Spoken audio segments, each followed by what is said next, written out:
तेलंगाना के मुख्यमंत्री रेवंत रेड्डी ने बिहार के डीएनए पे सवाल खड़ा करते हुए इसे तेलंगाना के डीएनए से खराब बता दिया, जिसके बाद आक्रोश की आग तेलंगाना से अब बिहार तक पहुंच गई है। भारतीय जनता पार्टी के कार्यकर्ताओं ने रेवंत रेड्डी का आज पुतला दहन किया।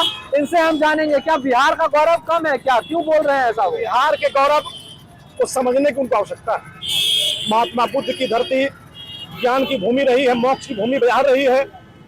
यहाँ नालंदा विश्वविद्यालय, जब विदेश में ऑक्सफोर्ड यूनिवर्सिटी नहीं होती, कैम्ब्रिज यूनिवर्सिटी नहीं थी, तो हमारा नालंदा विश्वविद्यालय, विक्रमशिला विश्वविद्यालय पूरे विश्व के छात्रों के लिए आकर्षण का केंद्र रहती थी।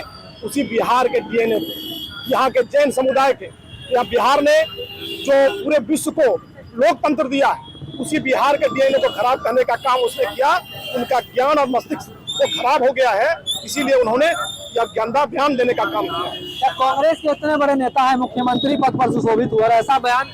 देखिए, कांग्रेस की अब पुरानी नीति रही है कि क्षेत्रवाद की भावना को भड़काकर और वोट बैंक की राजनीति करना, और जिसके कारण आज देश, कांग्रेस की इन्हीं नीतियों के कारण देश आज गर्त में गया है। ऐसे तो बिहार ही नहीं, भारत का प्रत्येक राज्य का अपना गौरवशाली इतिहास रहा है, लेकिन उसमें भी बिहार जो है पूरे भारत में अग्रणी रहा है। कभी विश्व को ज्ञान देने का काम किया है। यहाँ नालंदा, तक्षशिला जैसे, विक्रमशिला जैसे विश्वविद्यालय रहे हैं। लोकतंत्र की जिसे जननी कहा गया है, शायद उनको भारत के इतिहास का, भारत के राज्यों के इतिहास का उनको भान नहीं है।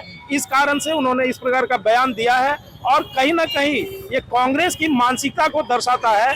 वो अब जान रहे हैं कि वह क्षेत्रों में कुछ क्षेत्रीय दल के तरह कुछ राज्यों में सिमट कर रह गए हैं। तो उसी भावना को भड़काकर वो वोट बैंक की राजनीति के तहत इस प्रकार का उलूल जुलूल वो बयान दे रहे हैं। अच्छा, इंडिया गठबंधन के इतने बड़े नेता है वो भी, और ऐसा बयान बिहार को लेकर बिहार के नेता क्यों चुप है? ये शर्मनाक से भी शर्मनाक ये जो उनका युक्ति है, या उन्होंने अपना वक्तव्य दिया है, वो शर्मनाक।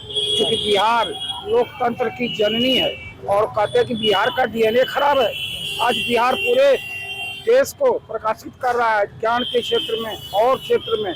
बिहार की धरती पुण्य धरती है, और उसको इस तरह का बात बताना बिहार के लोगों को ये जरा भी पसंद नहीं है। और आज हम लोग सड़क पर उतरे हैं, कल इसके खिलाफ जबरदस्त आंदोलन हम लोग क्या कहिएगा रेवंत रेड्डी को? देखिए, यह रेवंत रेड्डी जब आंध्र प्रदेश एकीकृत था, एमएलसी थे, और इन्होंने एमएलसी के चुनाव में एक एमएलसी को घूस देने का काम किया था, और ये अरेस्ट हुए थे।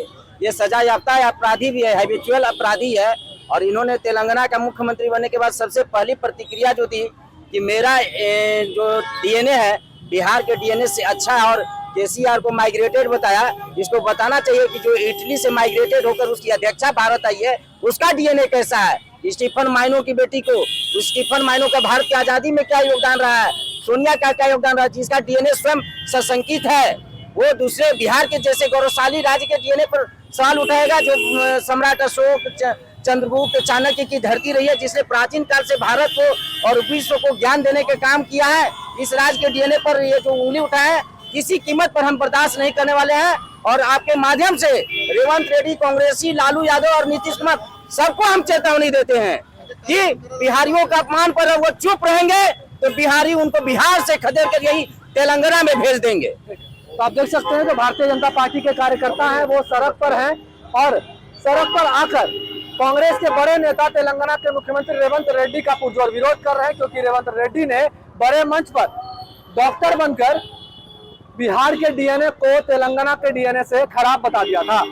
तो बिहार के लोग अपने गौरवशाली इतिहास को याद करते हुए रेवंत रेड्डी का विरोध कर रहे हैं। भागलपुर से टीवी 9 के लिए मैं शिवम।